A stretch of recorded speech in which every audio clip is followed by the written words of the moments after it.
बिस्मिल्लाहिर्रहमानिर्रहीम। आज मैं पुदीने की चटनी बना रही हूँ। तो देखे पुदीना और धनिया, इसको अच्छे से मैंने बनाने के बाद इसको अच्छी तरह धो लिया था और 2 घंटे के लिए फ्रीज कर दिया था। दूसरी तरफ देखे मैंने मसाला तैयार किया और इसमें मैंने हरी मिर्चें 3 अदद और माश की दाल और थोड़ा सा पानी जो है वो शामिल करके इसको मैं 7 मिनट के लिए इसको कवर करके हल्की आंच पे रख दूंगी।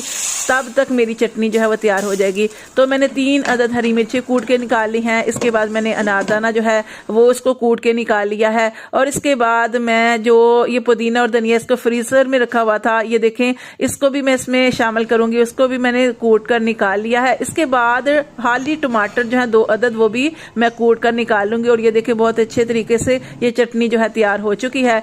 तो इसके अंदर थोड़ा सा मैंने नमक भी शामिल किया था और आप देखें दाल चेक किया तो ये दाल बहुत अच्छे से रेडी हो चुकी है। अब इसके अंदर मैं हरा धनिया और जो है गरम मसाला शामिल करूंगी। तो ये बहुत टेस्टी बनती है, तो आप जरूर बनाए।